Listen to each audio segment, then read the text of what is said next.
Hello बच्चों, नमस्कार। मैं विराम। फिजिक्स की क्लास 11th में प्यारे बच्चों सर्कुलर मोशन वृत्तीय गति पर लेक्चर नंबर 3 में आज हम आपको जो सिखाएंगे एंगुलर वेलोसिटी और कोणीय वेग और रेखीय वेग में संबंध। इन दो पॉइंटों को अच्छी तरह आपको सिखाऊंगा।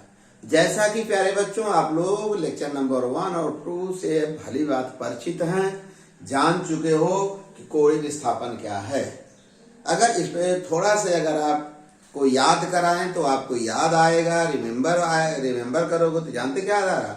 यदि वृत्तिगत करते हुए कण का रेडियस वेक्टर अपने प्रारंभिक पोजीशन जितना घूमता है उसी को क्या कहते हैं, कोणीय विस्थापन। जैसा कि इससे परिचित हो। अब कोणीय वेग की परिभाषा क्या है उसको लिखना चाहे तो लिख लो। कैसे लिखोगे? वृत्त की परिधि पर गति करते हुए कण का समय के सापेक्ष कोणीय विस्थापन का समय के साथ परिवर्तन को क्या कहते हैं? कोणीय वेग कहते हैं। फिर से वृत्तिगत करते हुए कण के कोणीय विस्थापन का एंगुलर डिस्प्लेसमेंट का समय के साथ परिवर्तन को कोणीय वेग कहते हैं।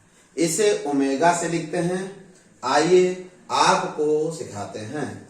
यह एक वृत्तीय पथ है जिस पर कोई कण गति कर रहा है एक समान चाल से।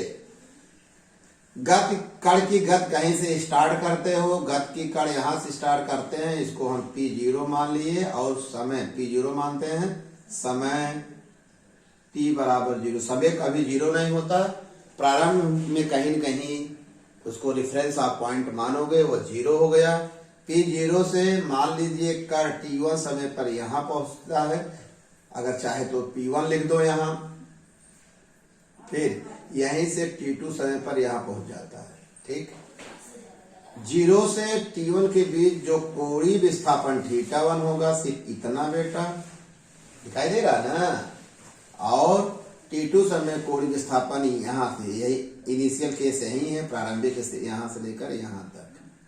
ठीक, और 0 से T1 के बीच जो रेखीय विस्थापन होगा वो S1 है और T = 0 से T2 के बीच रेखीय विस्थापन S2 होगा।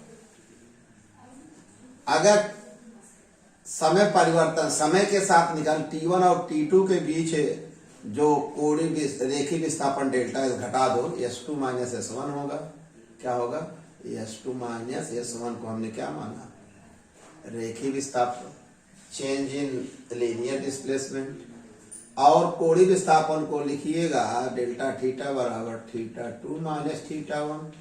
यह हुआ change in angular displacement. Clear हो गया?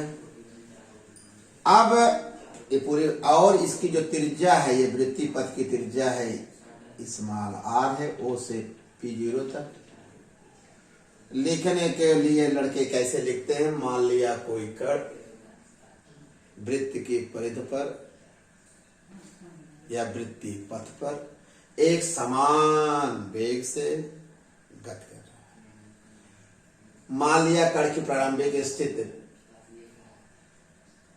T0 है, जहां कोष्टक में T बराबर प्रारंभिक समय T0। T1 समय पर कण की T1 समय में कण की स्थिति P1 है और T2 पर क्या है? P2 हो गया। कण का पथ का केंद्र O है, त्रिज्या R है। ये आप कॉमन भाषा में, सरल भाषा में आप लिख सकते हो। हेडिंग बना लीजिए, कण का औसत कोणीय वेग क्या होगा? कण का डेल्टा T समय अंतराल में, यदि डेल्टा T समय अंतराल में कोणीय विस्थापन डेल्टा T समय कण का कोणीय विस्थापन डेल्टा θ हो, तब परिभाषा से औसत कोणीय वेग बराबर delta theta upon delta T, क्योंकि क्या परिभाषा है, कण का वृत्तिगत करते हुए कण के कोणीय विस्थापन के समय के साथ परिवर्तन। क्योंकि यहाँ समय अंतराल क्या है, औसत समय अंतराल है, औसत कोणीय वेग, यहाँ औसत रेखीय कोणीय विस्थापन, तो ये क्या हुआ, औसत कोणीय वेग। यदि डेल्टा टी समय अंतराल में कण का कोणीय विस्थापन क्या हो, डेल्टा थीटा हो, तब औसत कोणीय वेग ओमेगा बार बराबर delta theta upon delta T. Heading बना लीजिए प्यारे बच्चों, सरल भाषा में आपको अच्छे लगेगा। तात्क्षणिक कोणीय वेग, इंस्टेंटेनियस एंगुलर वेलोसिटी। आपको पता है यह समय अंतराल अनंत सूक्ष्म हो, समय अंतराल अनंत सूक्ष्म होगा तो दोनों कण एक ही पॉइंट हो गए। एट एनी मोमेंट, किसी भी क्षण, किसी भी समय कण के औसत माने जो कण का कोणीय वेग होगा वही क्या होगा, तात्क्षणिक वेग होगा। तो इसको कैसे, इसको ओमेगा कहते हैं। ओमेगा बराबर limit delta T tends to 0, समय अंतराल बहुत सूक्ष्म हो, डेल्टा थीटा अपॉन डेल्टा। तब यह समय अंतराल अनंत सूक्ष्म हो तब औसत कोणीय वेग को क्या कहते हैं, तात्क्षणिक कोणीय वेग, या इसी को कोणीय वेग कहते हैं प्यारे बच्चों। इसको लिखेंगे omega equal to limit delta T tends to 0 delta theta upon delta T. इसको लिखते हैं omega equal to D theta upon, इसको माने समय के साथ कोणीय विस्थापन की दर। इसको कहते हैं गणित की भाषा में, आप पता है, सीख चुके हो, समय के सापेक्ष कोणीय विस्थापन का अवकलन। इसे कहते हैं rate of change of angular displacement known as angular velocity. हो गया बेटा। इसकी यूनिट क्या होगी, मात्रक क्या होगा, रेडियन। कोण का कोई मात्रक होता नहीं, लेकिन इसका जो मात्रक लिया गया है SI स्टेज में, रेडियन समय मात्रा सेकंड। बीमी सूत्र, कोण का कोई बीमा नहीं होती, बीमा ही रास है, समय का टी इनवर्स हो जाएगा। बहुत अच्छी चीज ये बताने चल रहे हैं। जब कण एक पूरा चक्कर करे, माने P0 से स्टार्ट के पूरा एक चक्कर करे, तो आपको पता है, हम आपको सिखा चुके हैं, जान चुके हैं, एक पूरे चक्कर में लिए गए समय को आवर्तकाल कहते हैं, सही है।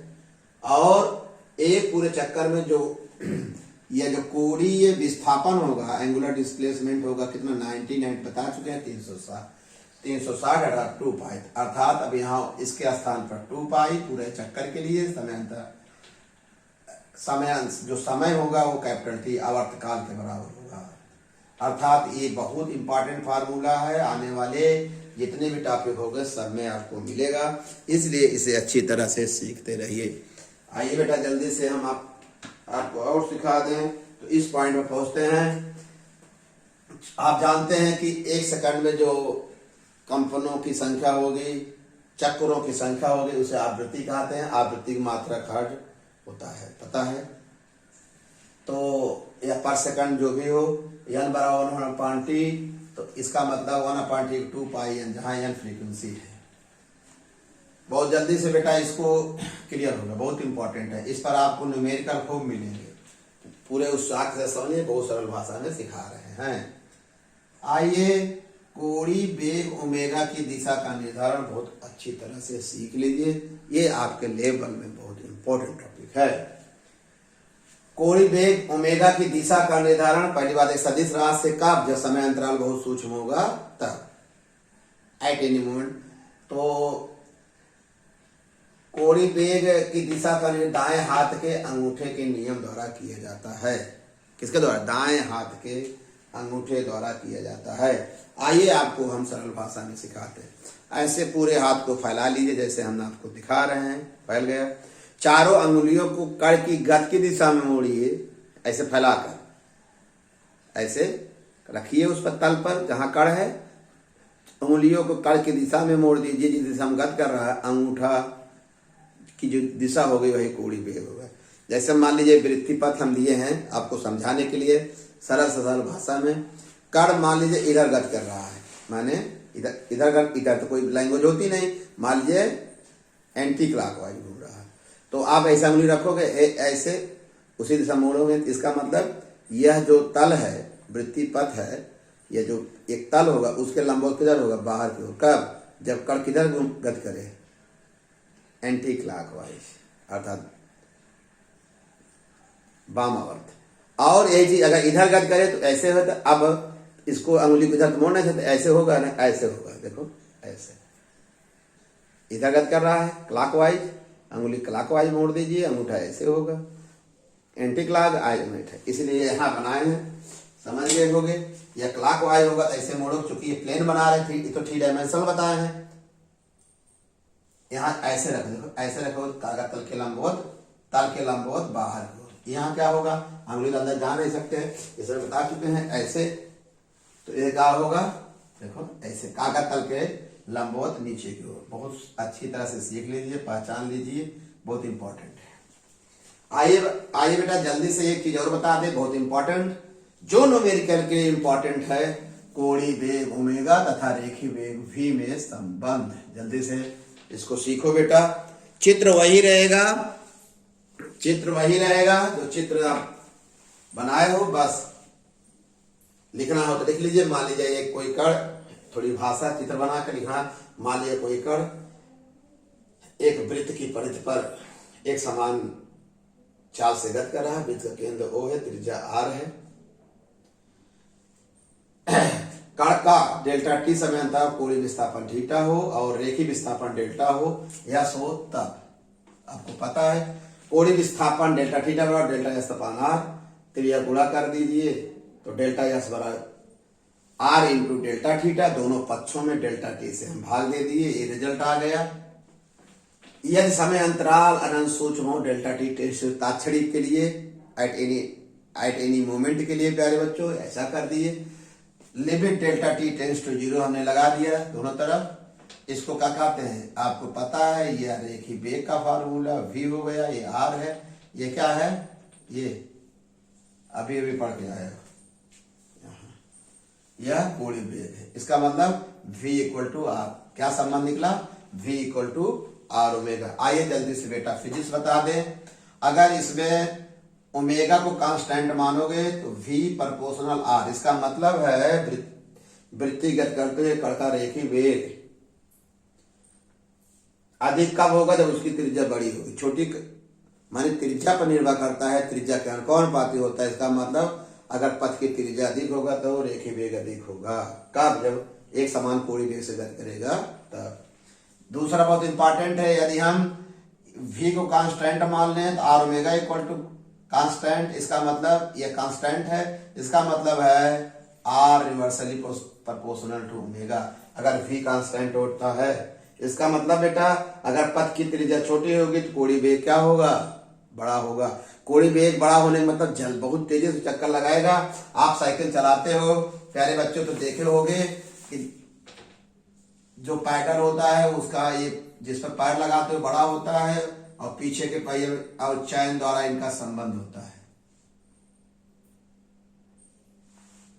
देख रहे हैं, अगर ये एक चक्कर लगाएगा क्योंकि इसकी त्रिज्या बड़ी है, त्रिज्या बड़ी होगी, देख रहे हैं, कोणीय वेग कम होगा, इसका कोणीय वेग कम होगा। देखिए इसका संबंध इसके द्वारा किए होंगे, त्रिज्या छोटी होने का इसका कोणीय वेग क्या होगा, अगर एक चक्कर होगा इसकी चक्रों की संख्या क्या होगी, ज्यादा होगी।